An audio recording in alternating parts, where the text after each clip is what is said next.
Welcome to the Next Level Podcast, powered by San Manuel, a series connecting you with the best minds in casino, hospitality, tribal government, and beyond. Enjoy the show. Hello, it's Kenji Hall. I'm the general manager here at Yamava Resort and Casino, and I am excited today to be joined by the CEO of Marketplace Partners, Jason Brown. Jason, thank you for joining us today for Next Level Careers. Oh, I'm looking forward to it, Kenji. Thank you for having me. Well, I wanted to get started. Let's have I think for people to get to know you, I could run through your bio, which would take a little bit of time, but I'm going to let you kind of give like a 3-minute background and origin story, so to speak, of how you got to be where you're at. Okay. Maybe just work backwards. President and CEO of Marketplace Care Partners now for 2 years. 19 years before that as the CMO. Before that, had my own real estate business, a computer resale firm, was national sales manager at Wrangler. 4 years prior to that, I was on the pro rodeo circuit. I was the 1991 world champion saddle bronc rider. Before that, worked with Procter & Gamble in sales management, and then scuba diving retail. Then in junior high, I worked as a janitor. A custodian was my first job. So there's the 3-minute. That's quicker than 3 minutes, Kenji. You sped through that, but that's fine. I think that it's impressive to always talk about that where you started is not where you end, and you were a janitor to start with. But you mentioned something in the middle of that threw me off there as the saddle bronc world champion there. Literally, that is the description of if you get knocked off of your horse to get back up. Is that how you became so resilient in what you're doing? Were there lessons learned from riding saddle bronc?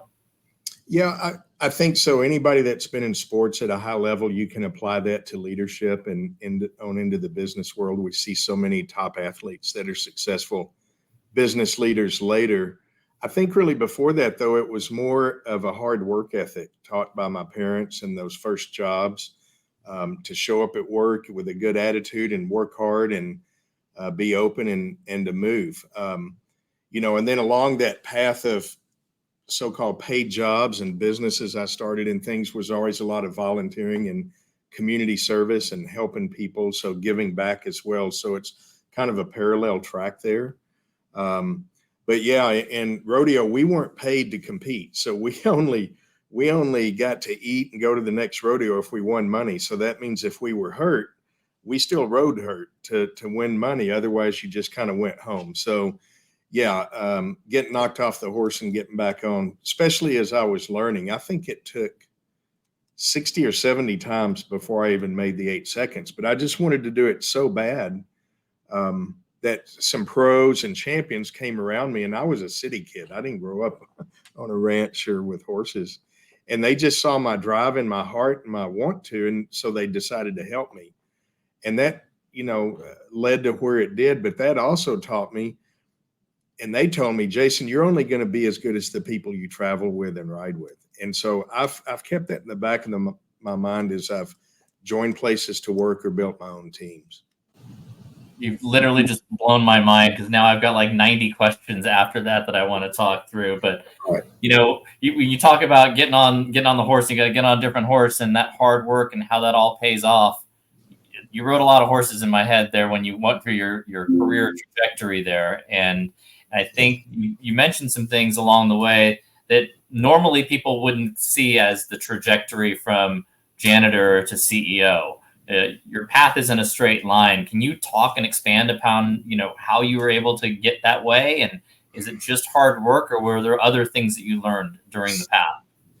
Well, I think the first thing is seeing work is that it has purpose. We're created beings. We're created for a purpose, and work is good. And I mentioned the word attitude. If you show up all the time, you're 15 minutes early. Our saying is, if you're not early, you're late. You say, yes, sir, yes, ma'am, no, sir, no, ma'am, thank you, please. At the end of the day, go around to your supervisors or someone, say, is there anything else you need me to do before we get back started tomorrow? Just that some of the basics carry you so far these days. And then being open and willing to take on projects that are out of your comfort zone. or volunteer and say, I want to learn. Always try to put yourself in places where you can use your creativity, and people see your leadership skills. And I really do think leaders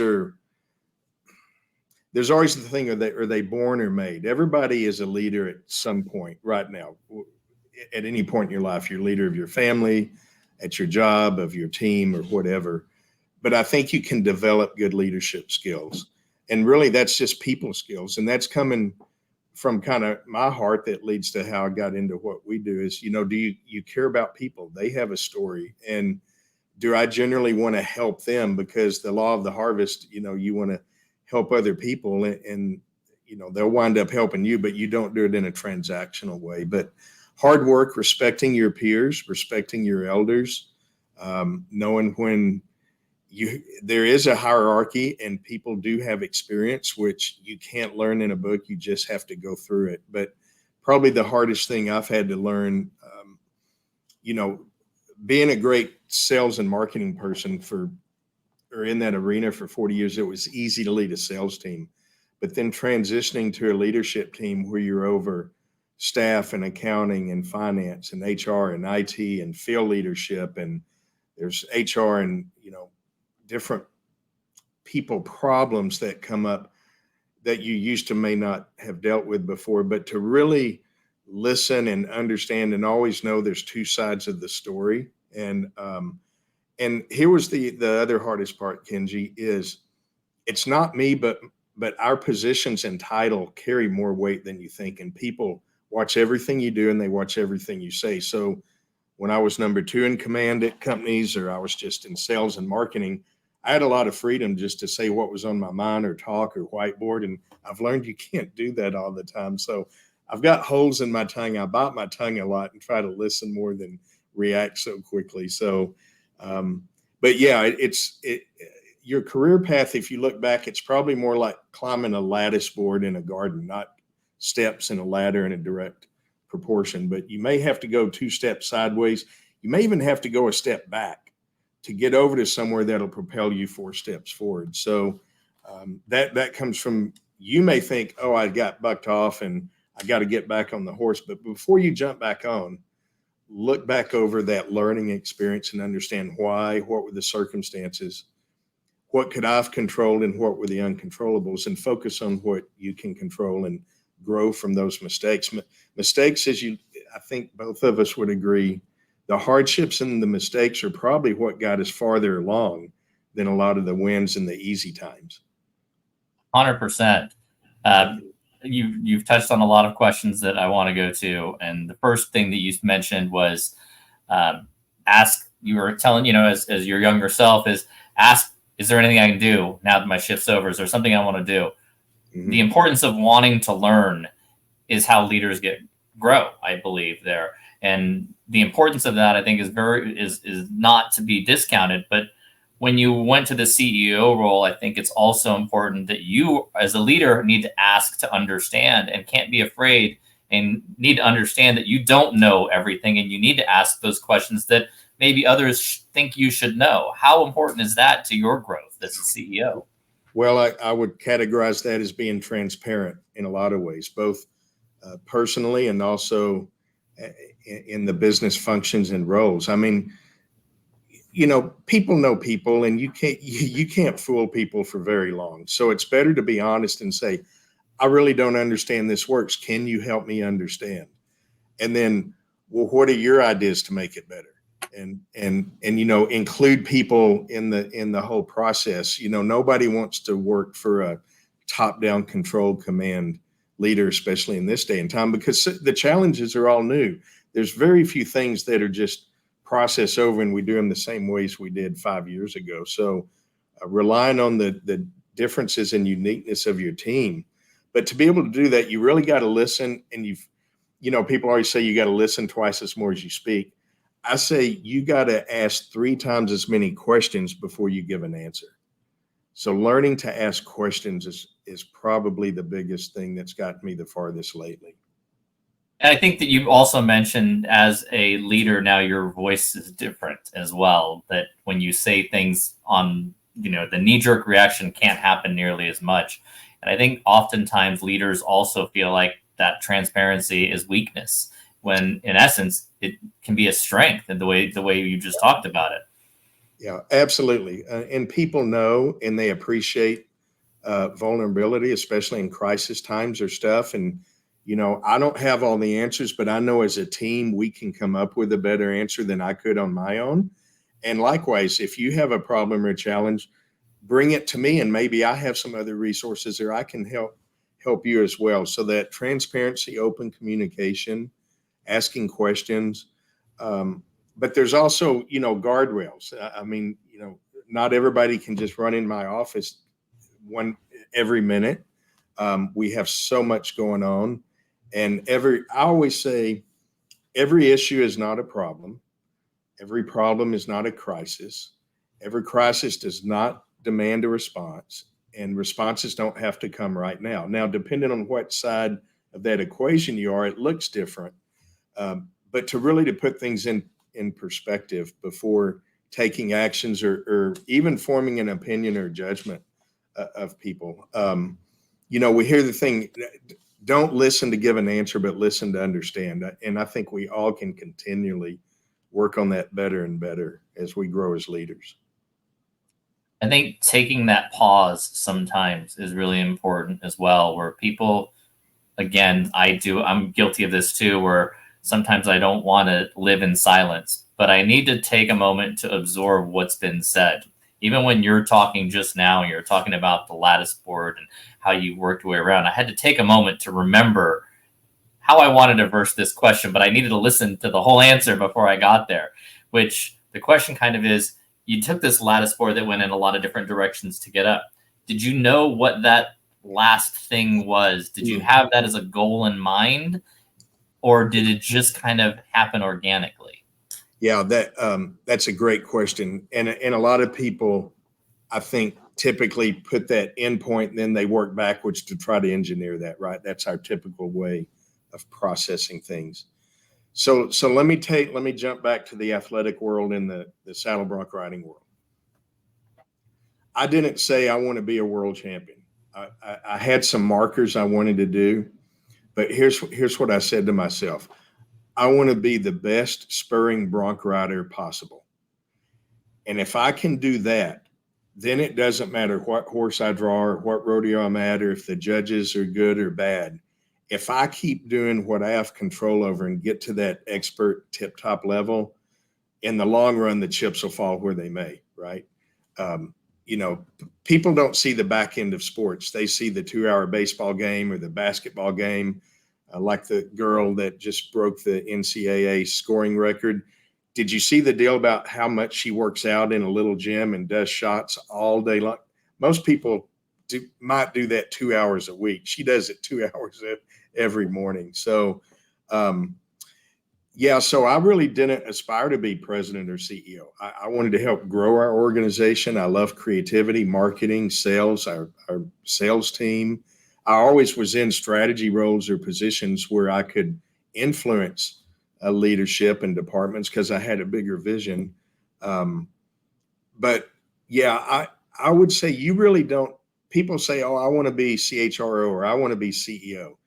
You may not really want to be that if you knew what it really entails. So my advice would be is to learn your purpose, learn your skills, learn what makes you say on Sunday afternoon, here's my test, Genji. At 5 p.m., do I say, I got to go to work tomorrow or I get to go to work tomorrow? So if you put yourself in those positions, you'll keep improving in those lanes per se, but it's not linear. So instead of saying, I want to get to this title or this role or this income or whatever, I would put it more on a personal level in the business world. Now we'll go from athletics to the business side, is to say, what are 3 skills I can work on this year to make me a better leader and coworker? Is it listening more, not reacting so quick? Is it writing more notes to people? Is it proactively going to people and asking, what do you need today? How can I help you? Maybe not speaking up the first in a meeting. If you'll watch Mark Cuban on Shark Tank, he's always the last one.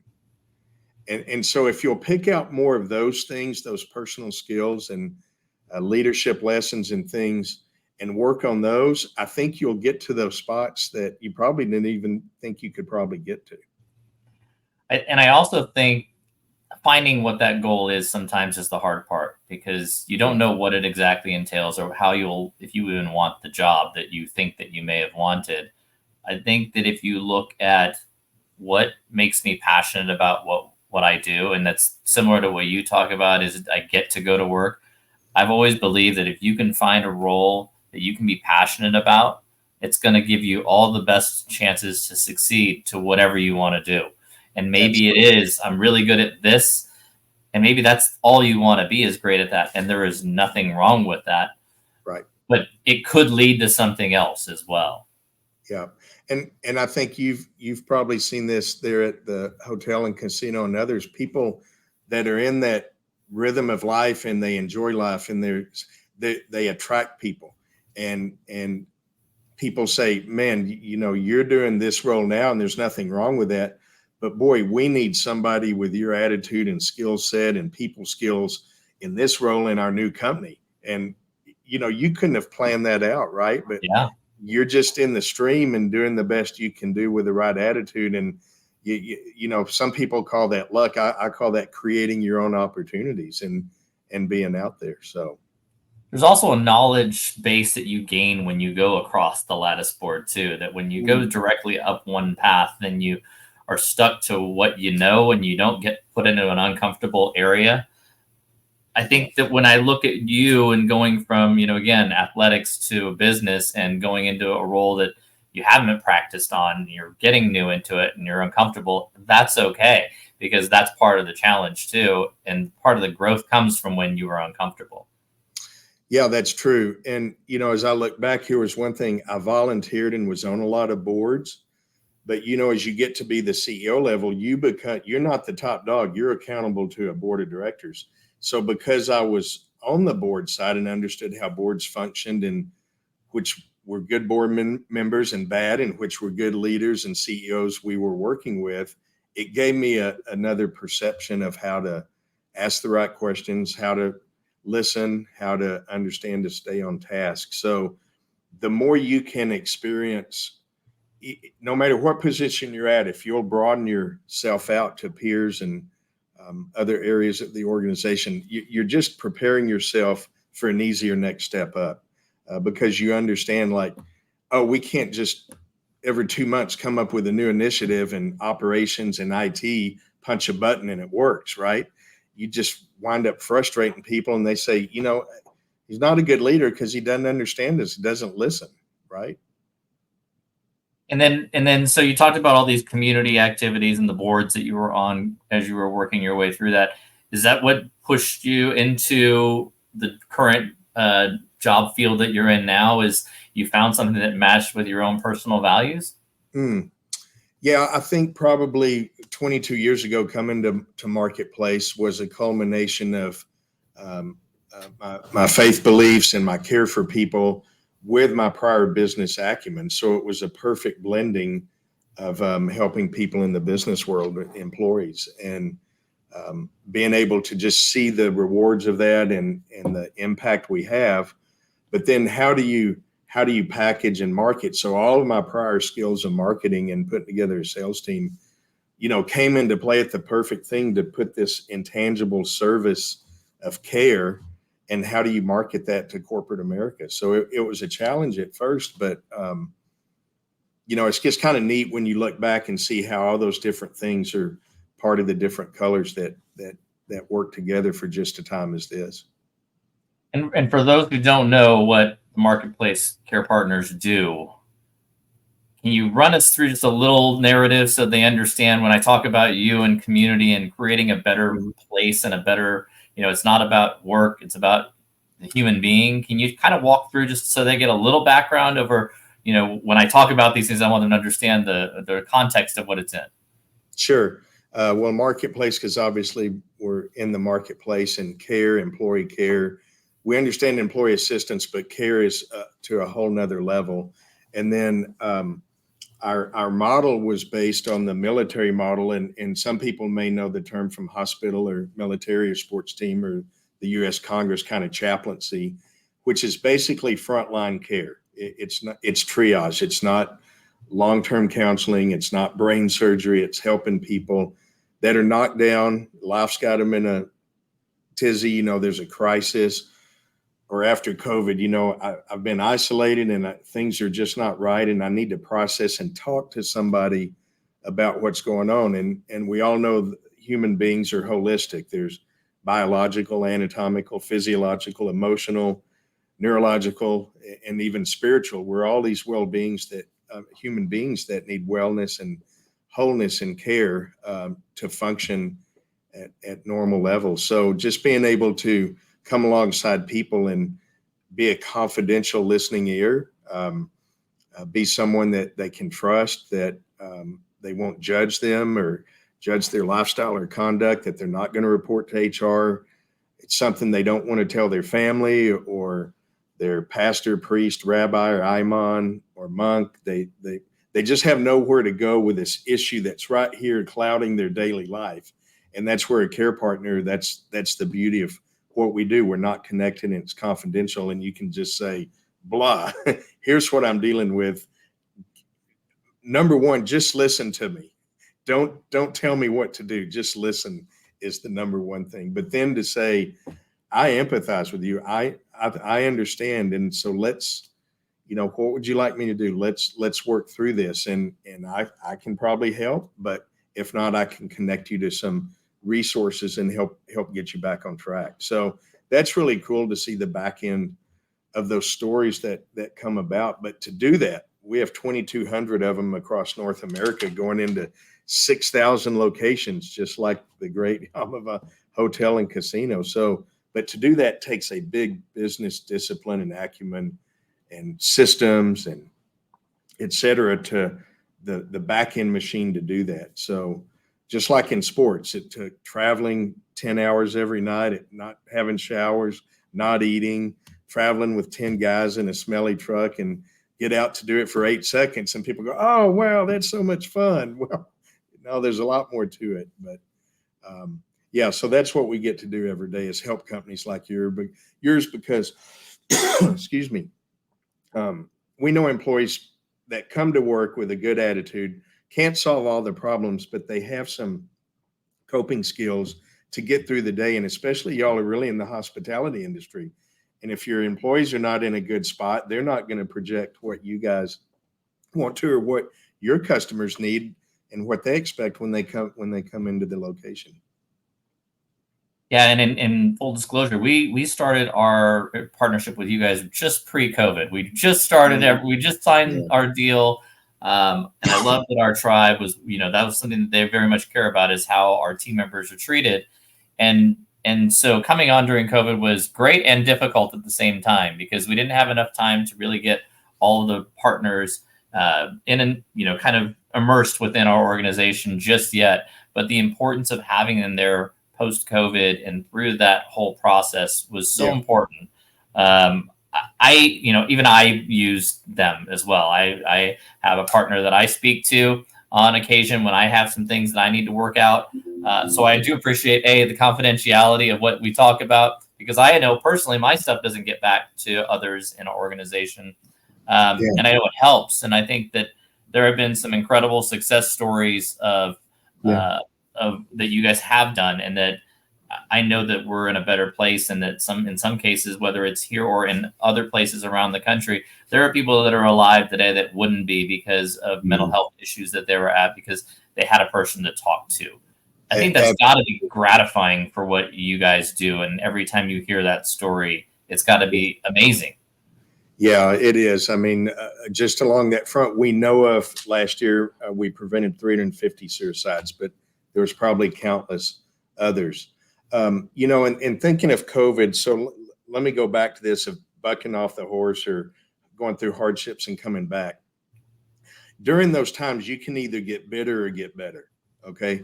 And so we had developed an app for our care partners about 8 years ago to where employees could download it and they could get a hold of their team by phone, email, or text, right? So then COVID comes along in March and in April, what did everybody start doing like we're doing now for team meetings? You went on FaceTime, right? Right. So I called our app developer and I said, okay, we got to figure out how do I get FaceTime onto the app? And he goes, I don't know. Nobody's ever done that, but let's work on it.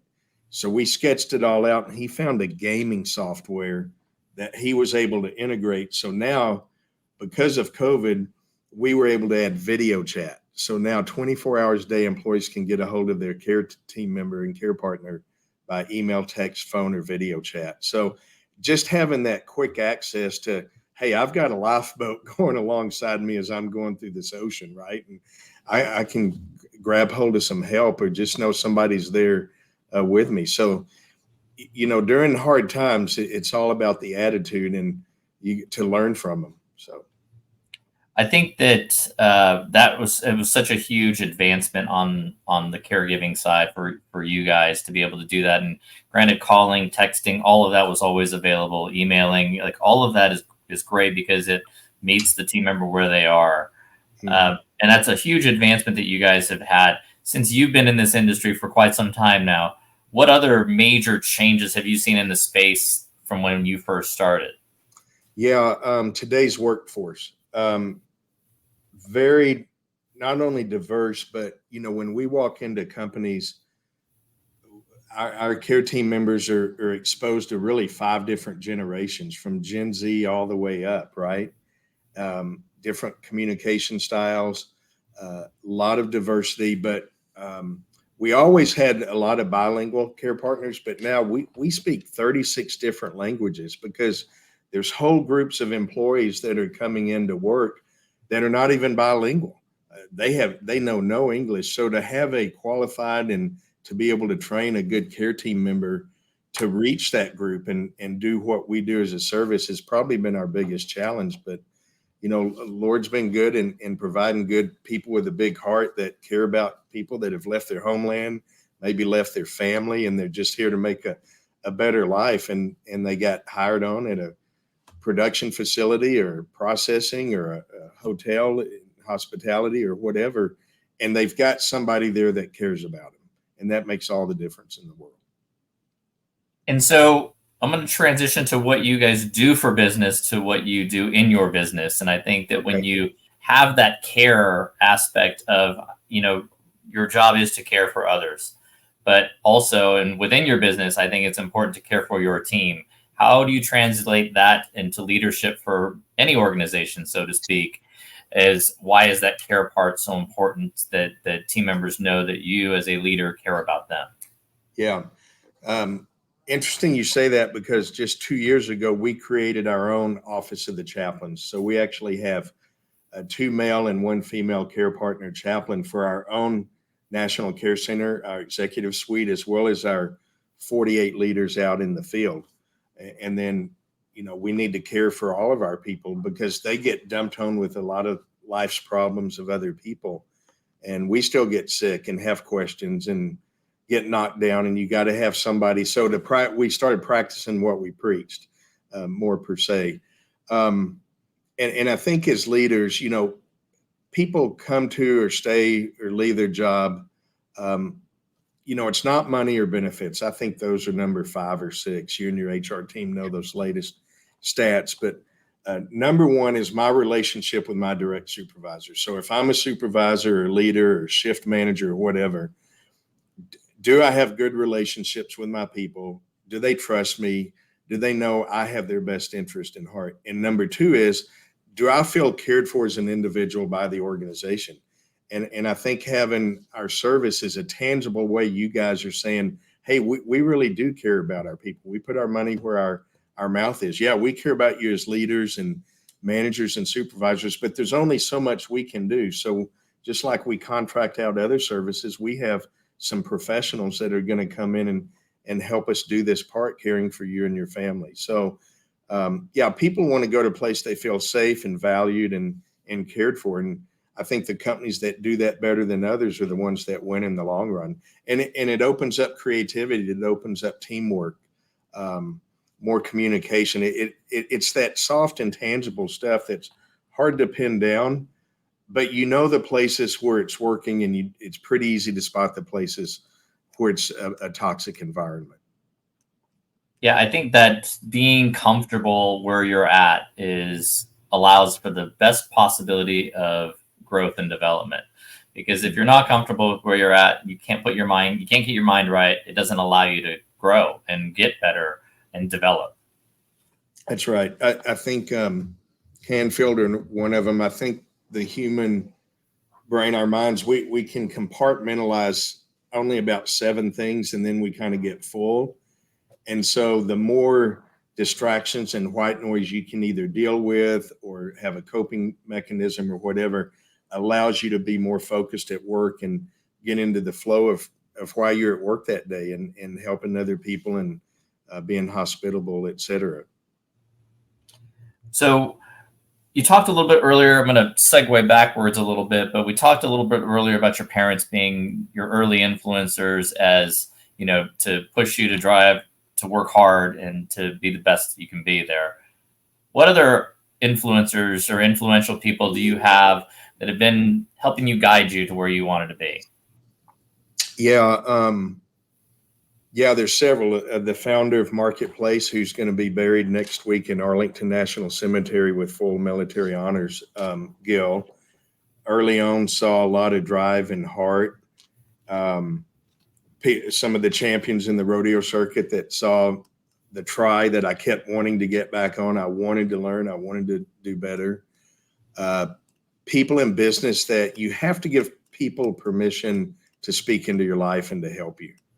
And I know there's 360 interviews and all that, but you know, even if you give a bang up presentation to a room full of people, or a board presentation or whatever, and everybody says, "Oh, you knocked it out of the park. It was great." And I learned this in athletics, in the rodeo industry, Kenji. You can always go to somebody and say, "What could I have done better? What could I have made more clear? How could it have been polished off? Or did I talk too much? Did I answer the question?" Sometimes people ask a question and we answer, and it's not even the question. So actually, when I was on the rodeo circuit from May to September, we rode every day. And I carried a little back then. It was right after Betamax and VHS, a little digital movie camera thing. And I would get people to film my ride. Okay. Now, I may have won first or second place and did pretty good, right? But I would always go back and watch and see, excuse me, what could I have done better? What was a little nuance that I could make just a little bit better? Because that ride may have won first place at that, you know, little bitty rodeo, but it wouldn't have won first place in Madison Square Garden or Cheyenne or Las Vegas, right? So that's that continual improvement aspect. And then having people that you respect. You know, there's a difference between being a coach and a mentor, right? So you need coaches that come in and help you with an aspect of your performance. Mentors, you're a mentee, you're trying to become like that person, but also remember, you need to be mentoring people younger than you, and moving up the ladder too, because that'll actually, you know, people say you don't really know something unless you can teach it. So having great coaches, having mentors, but then also mentoring people, and people say, "Hey, you have permission to tell me when I screw up, or I could be better. I want you to help me." Boy, that's very satisfying to the human emotions. And those are true leaders. It's not by the title. It's by, you know, if you're a good leader, you look at how many people are following you. I think coaching and mentorship both have to kind of work hand in hand when you talk about developing your team. You know, I know that you coached, I believe, lacrosse back in the day, and I've coached sports as well. And when you coach youth sports, it's not just about being a coach, but it's also about being a mentor as well.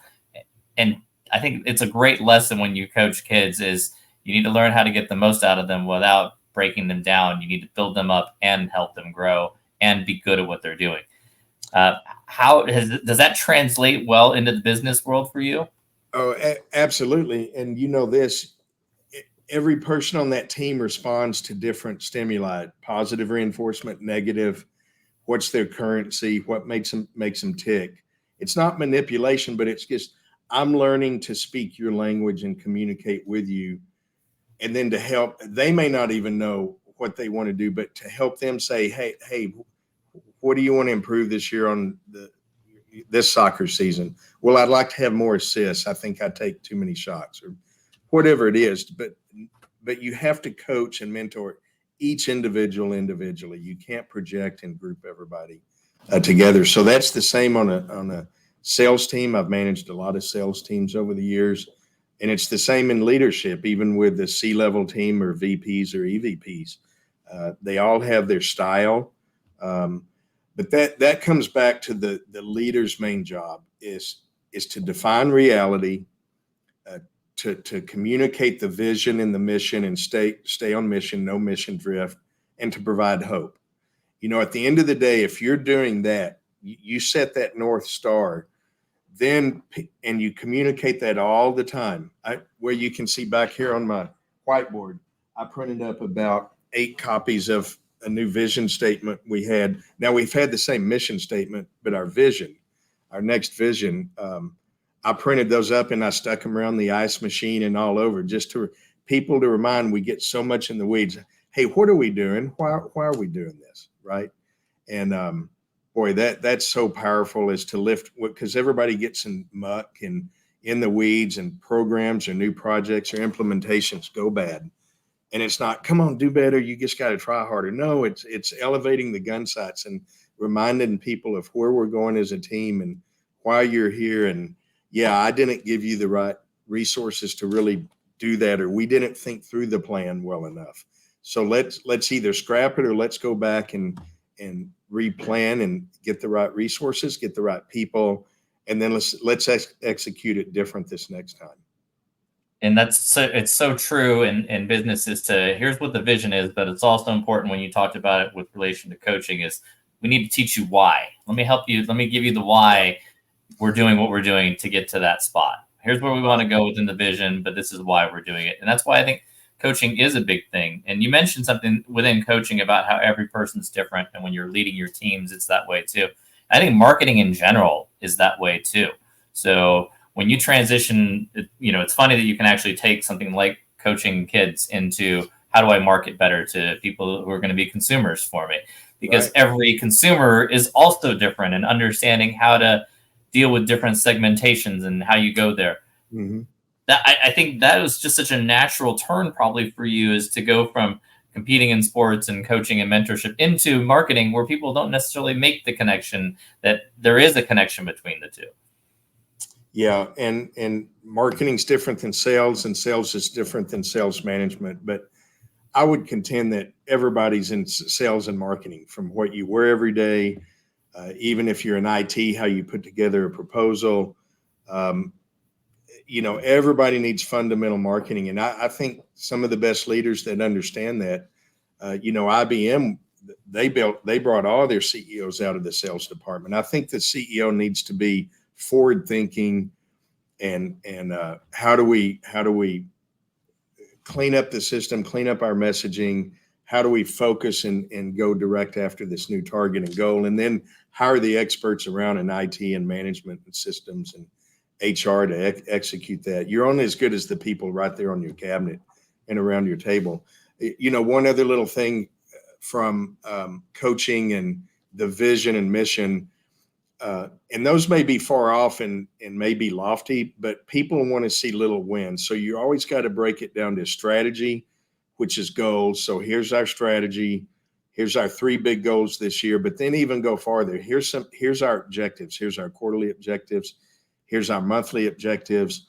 And here's our tactics we're going to do to get those, and let everybody participate, and everybody needs to celebrate the wins. And then all of a sudden everybody gets used to winning, right? And all of a sudden, it's like on that movie Facing the Giants, the kid on his hands and blindfolded, and the kid was on his back, and he says, oh, you only got to go 20 yards. Well, come on, one more. And all of a sudden he's 50 yards down the field, right? So don't forget to give little wins and celebrate. And here's the other thing I've learned too. Even if you thought of the idea and you manufactured and did the processes and set people up to succeed where it was a no-brainer, let them have all the glory and all the credit. Just like on your little league teams or coaching, you want the players to celebrate the victory. You're just the behind the scenes that set them up to succeed. And a lot of people don't like that role. They want to be out front and getting all the sales and commissions. And there's nothing wrong with that. But leadership takes a little more temperament and a little more tempered to let people. You got to let people succeed, but you also got to let them fail, because they're going to grow, like we've talked through, some hardships as well. Say, okay, let's go back, and why did this not work out? You're going to help them grow and be a better person. And even if that means you help grow them out of your place and they go somewhere else. I think if you look back on your life, is how many other leaders did I help develop? Not how good could I make my one little organization or stuff, but how many other people did I help along the way is important. Yeah, that I agree on the humility too, as well as understanding that no matter how successful you think you may be as the leader, you would be nowhere without the team. And I always use the background of, they will do just fine without me here. Yeah. I would not do fine without all of them. Absolutely. And make that analogy to get there, and how you allow your teams to get those victories. And I think when also, personal development too, for leaders that are trying to work their way up, don't look to try and go from 0 to GM. Make little steps to get a little bit better. That importance is huge. Set yourself smaller goals to get to where you want to get to. Yeah. Everything, you look at football and the coaches break down stuff, or baseball, or we'll stay on pro sports. It's always back to the fundamentals. Who can throw the ball the best, hit the ball the best, catch the ball the best? Who can block and tackle the best, right? And the least mistakes. So the more little steps, and the more what you're doing is building a foundation of all your skills and experiences. So when you get into leadership role, you don't have as many things that are surprises to you, or you've seen it and you've watched. Here's another thing is, you can learn a lot from watching other leaders, other good leaders and other bad leaders. Watch what other bad leaders do, and make a list of that stuff and say, wow, they really think they're doing great, but the team is not responding. It is not a good thing. So I'll always keep notes on who the champions are. So I want to pivot a little bit, because I know that family is really important to you as well. And, you've got two, I think they're college kids now at this point. Yeah. Twins. Yeah. How were you able to create a work-life balance for yourself while you were trying to move up the chain? Wow. I don't think I missed I coached, so I didn't miss games. I didn't miss a practice. Even the little stuff, when they got a award at school or something, I always was there with my wife, Cindy. We call that in our work ministry of presence. A kid just seeing you there. You don't have to say anything. You don't have to do anything. Just being there. And that's the same in work, right? You got to show up.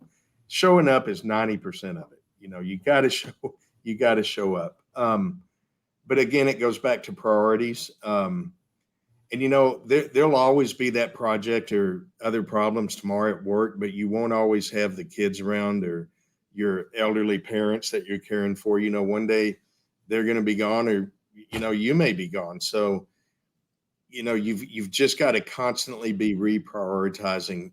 And we're good at prioritizing tasks and business things and projects and programs, but you got to start out with the family first, because if that goes bad, if that's not good, your work performance is not going to be good. We know that. If the weekend is horrible, Monday morning is not going to be much better.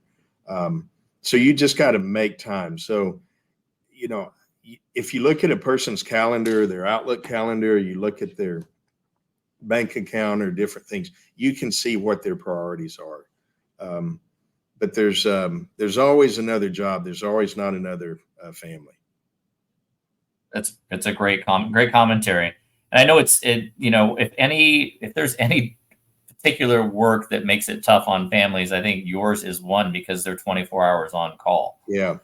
How are you able to help your teams achieve those types of scenarios too? Well, one, it's hiring the right people that understand the role and that can deal with that. But number two, it's not filling the cup all the way to the brim either.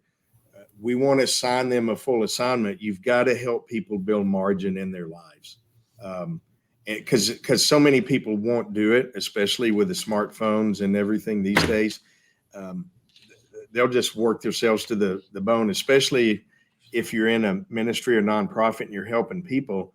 People will just burn their own selves out. And so we talk a lot about self-care, because if we're not well and ready, we can't help others.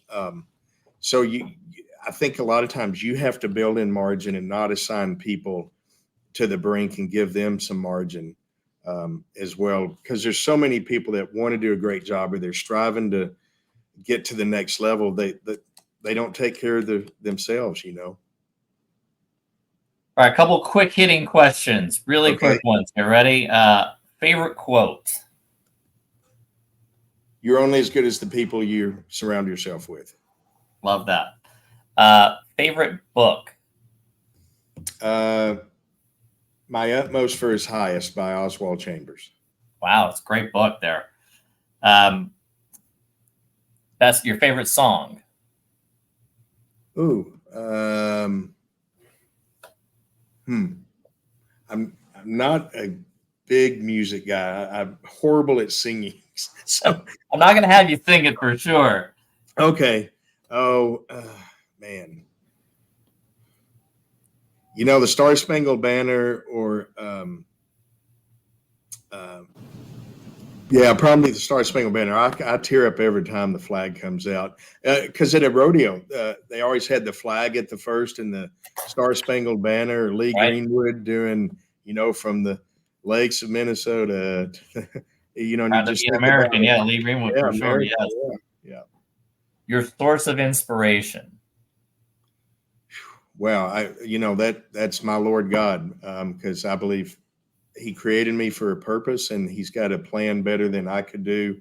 He has infinitely more wisdom than I do. So if I can get out of the way most of the time, that usually works out. But always knowing there's more to today, and there's more than temporal things. Because I think we've always, the old analogy, if I just get this for Christmas, my next year's going to be great, right, as a kid. And within an hour, you're playing with another toy, or over at your neighbor's house playing with their stuff, right? So just always, my dad used to say this, and it applied a lot. I hear him saying it today, when stuff happens at home, or the kids at school, or here at work, or stuff. He said, Jason, big picture. Always go up to the big picture, and don't major on the minors. Think of the big picture. I think that's a great piece of advice. I always not only think about what's the big picture, but also when something or some event brings me down, to think about all of the things that you have, and how whatever your thought is, someone's definitely getting it worse than what you are in almost every situation. Yeah, I mean, I'll give you one right now that affects our team. Our leader in Canada, just spoke with him yesterday, and everything was fine. I had a morning with a lot of stuff, and I was kind of down and all that. Well, he texted, they rushed his son to the hospital at 4 this morning. He's in ICU. He's not breathing on his own. He has one of his kidneys is failing, and the right part of his heart is not functioning, and he's hour to hour. And 5 days ago, he ran he's a track runner. He ran a track race. So, that a lot of times I'll just have to write down, okay, what am I thankful for? I've got a wife, kids. I've got a job. I've got a career I love. I've got a house. I can eat today. Go back to the basics and be grateful for what we have. The best part is not getting what you want, but it's wanting what you have. Just reorienting that, because I know everybody that's listening to this, there's tough spots and all that, but we are so blessed and so fortunate compared to most people that are alive today in the world. Our problems are really not that big of a problem in the big picture of things. The fact of the matter, if you're watching this and you have a computer or a laptop or a phone, you are all already ahead of many others in a lot of different countries. Yeah. And there are people out there that are in a much worse place. And it's hard to remind people to be thankful of those things. But that positive mindset, I think, is important to just your own personal health, but also to how you develop as a human being and a leader. Yeah. Yeah. Encouraging others by helping people get their goals and needs, and then they know you really care. It's not the talk, it's the actions. And will you sit down with someone and help them actually work through a problem or whatever, not just say, come on, you can do it. But people, I'll go be cleaning the kitchen, I'll be lifting stuff and hauling out a trade show booth, and they're like, we'll do it, Jason. I'm like, no, I've done this all my life. This is who I am. And they go, man, you've got plenty on your plate, but thanks for coming and helping us, right? I think remembering that is important also as you're a leader, that you never forgetting what it was like when you were starting out, and that those positions are important and they shouldn't be above you. And leading that way, I think it gives a lot of respect to the team that's watching, but it's also rewarding because you can still do it too. Yeah, that's that servant leadership model. And people say, well, that's kind of a paradox. How can that be? Well, the opposite of a servant is a master, and the opposite of a leader is a follower. But if you really want to be a leader, you want to serve. And, we know from the Bible, Jesus, he served people. He cared for people rather than trying to tell them what to do. He showed and modeled it. So as leaders, people, they're going to follow what you do. Like your kids do what they see you do, not what you tell them to do, right? So always just try to, if you serve first, you're so far ahead of people that are trying to manufacture leadership or move people to do something. Just go do it and model it and show them and roll up your sleeves and go to work with them, right? I mean, I know you get out there and do that there at the it's important. When you look at yourself years and years ago when you were starting in the industry, and what advice would you give yourself that would help you to just get through some of those tougher times? What would the advice be that you would give your younger self? Probably to listen a little more and not try to finish people's sentences, and not try to figure things out and say, okay, I've got it, I can go do it better than they did. Probably to slow down a little more and learn. There's probably a lot of stuff I skipped over that I probably needed for right now, just because I was in too big of a hurry and, fast.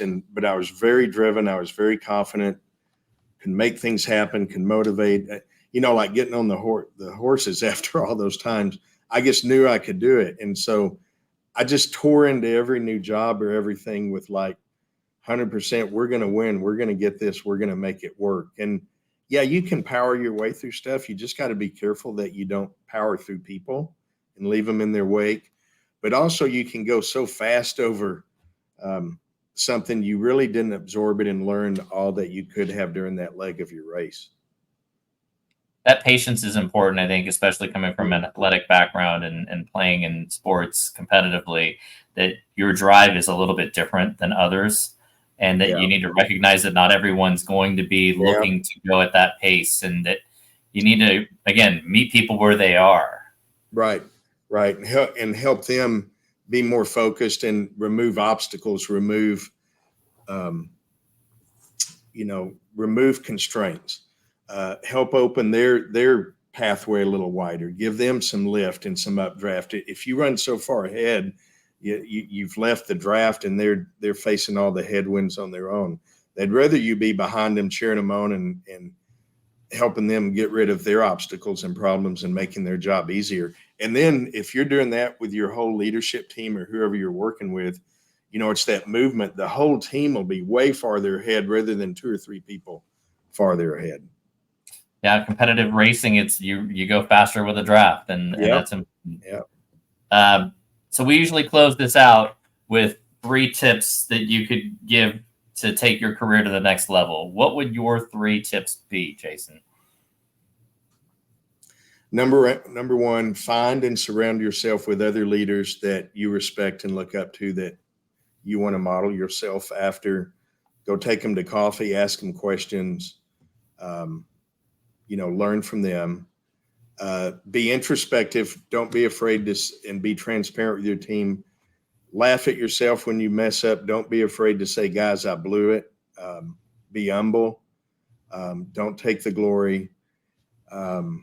Help others get to where they want to be. And I guess 3 would be, like you said, I mean, this organization started way before me. And if the world doesn't end, it's going to go on past me. It's not here because of us. We just get to participate and be a part to help others. So it's kind of like sticking your hand in the swimming pool, right? And if 40 of your teammates did that, right? And you pull yours out, guess what? It really doesn't change the level of the pool that much. There's always somebody that can take your spot, and which would be good. You hope you develop somebody, or you hope you leave something. This goes back to that work ethic. Always leave something in better shape than when you found it, right? And give other people a chance to lead. And then, I believe God will have, when he's through with you at a place, you'll get to move somewhere else and learn and help other people. Just remember, it's not yours. You don't own the casino and hotel. I don't own this organization. No, we're just passing through. We're just stewards, and we need to be good stewards by being servant leaders to our people. 100%. It's great advice. I think that, leaving the place in a better place than you found it is always important, and leaving a legacy for yourself to make you feel like you've done better for others is more important than doing for what you've done for yourself. Absolutely. Great advice, Jason. Thank you for spending some time with us today. I truly value our partnership. What you guys do for our team is fantastic, and I look forward to many continued phone calls and conversations like this in the future. And I'll come back out soon. Let me say this. It was 4 or 5 years ago when we first met. And I think this is the other thing, but I remember Serena and Shelley and others. I mean, you had such a great HR team. There was 10 or 12 of you around the table. And I still remember that. Remember, everybody was there. And so your team and getting the right people around and acting as a team is so important. And you guys modeled that well. I'll never forget that day of being there with your HR team, Genji. Well, I appreciate that, Jason. Thanks again, and we will see you all later. All right. Thank you. Check out more episodes at thenextlevelcareers.com.